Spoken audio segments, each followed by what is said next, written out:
Welcome to ChronosX Secrets. He did not inherit a single dollar. He did not invent anything. He never built a factory, a phone, or a rocket ship. He just read, thought, and waited. And today he is worth over $100 billion. But here is the part of Warren Buffett's story that nobody talks about. Before the billions, there was a terrified young man who threw up from nervousness every time he had to speak to someone new. There was a college rejection that humiliated him, a business partner who tried to cheat him, and a company he was forced to buy that he later called the worst mistake of his life. This is not a story about a genius who was always right.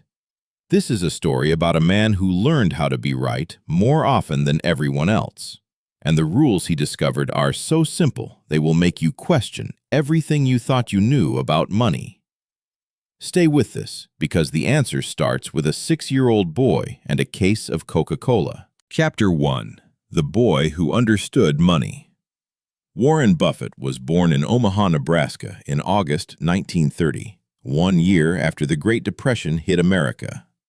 He grew up watching people lose everything: jobs, homes, savings, hope. And from a very young age, money meant something different to him than it did to other children. It meant security. It meant freedom. It meant survival. His father was a smart man. When the bank he worked at collapsed, he did not beg for a new job. He used his last savings to start his own firm selling stocks and bonds.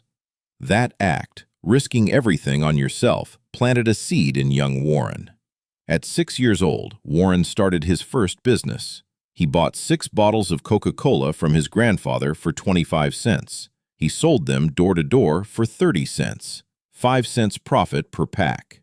Most children spend their pocket money. Warren reinvested it. At 11, he bought his first stock, 3 shares in an oil company at $38 each. The price dropped almost immediately to $27. He felt the fear that every investor knows, that sick feeling in your stomach when you watch your money disappear. But he held on. When the shares reached $40, he sold. Small profit. He was satisfied. Then he watched those same shares climb all the way to $200.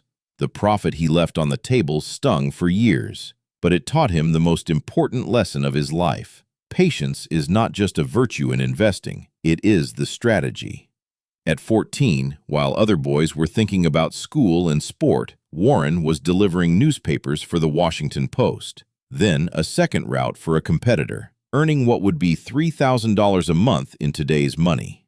He used those earnings to buy a pinball machine, then 2 more, then a 40-acre farm in Nebraska. He was 15 years old and he already owned land. The boy from Omaha was not lucky. He was building, one small decision at a time. Chapter 2. The Rejection That Changed Everything. After high school, Warren wanted to skip college entirely. He already knew more about investing than most adults twice his age, but his father insisted. So Warren enrolled, got his business degree, then applied to Harvard for his master's degree. Harvard rejected him. For a young man who believed in himself completely, this was humiliating. But that rejection led him somewhere better. He enrolled at Columbia Business School. And there, he met a man named Benjamin Graham. Graham was not just a professor. He was the greatest investment mind of his generation. He had written a book called The Intelligent Investor, a step-by-step guide to buying stocks that were undervalued, buying things for less than they were actually worth, and waiting. Warren had already read the book. He had practically memorized it, and now he was sitting in Graham's classroom, and it was like someone had finally switched on the lights. Warren became Graham's best student, the only student Graham ever gave an A+. After graduation, Warren did something that showed exactly who he was. He was terrified of public speaking, genuinely terrified. He would throw up from nervousness before talking to new people. So he signed up for a public speaking course. He later said that certificate, that simple piece of paper from a speaking course, was the most important diploma he ever earned, because it taught him something that no amount of investment knowledge could replace. The ability to communicate is worth more than any technical skill. Chapter 3: The Partnership That Made Him Rich. In 1956, at 25 years old, Warren Buffett returned to Omaha. He had saved $175,000. He had trained under the greatest investor alive, and he had a strategy that nobody else was using. He started Buffett Associates Limited. His office, a spare bedroom in his house. His staff, himself. His starting capital, $105,000 from friends and family who trusted him. His strategy was something he called cigar butt investing. Imagine, someone finds a discarded cigar on the street. Most people ignore it.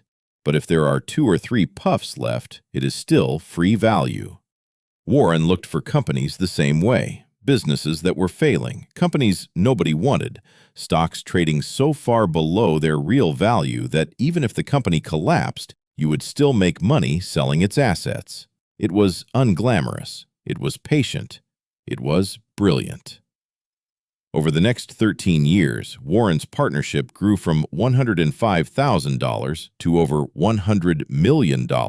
He delivered an average annual return of 29.5%, 4 times better than the stock market. But here is the twist. Just as everything was going perfectly, Warren shut it all down. Why? Because he saw something coming that scared him. Stock prices had risen so high that there were no more cigar butts left to find. The market was overvalued, and Warren had one rule above all others: be fearful when others are greedy. Be greedy when others are fearful. Everyone around him was greedy, so Warren got out. He walked away from a $100 million business at the age of 39 because he knew the next chapter would require a completely different game. Chapter 4: The Mistake That Built an Empire. Berkshire Hathaway was a dying textile company. Its stock was trading at $7, but its assets were worth at least $11. Classic cigar butt. Warren started buying shares. Then he made a deal with the owner to sell his shares back at $11.50. When the final offer arrived, the owner offered $11.37 instead. 13 cents less than agreed. Warren Buffett did not shrug. He did not negotiate. He bought the entire company and fired the owner. He got his revenge. But now he owned a failing textile business he never wanted. He later called it the worst mistake of his life. A mistake that cost him, by his own calculation, $200 billion in lost opportunity over the decades. But here is what Warren Buffett does that separates him from everyone else. He does not waste a mistake. Instead of letting Berkshire die, he transformed it. He stopped making textiles.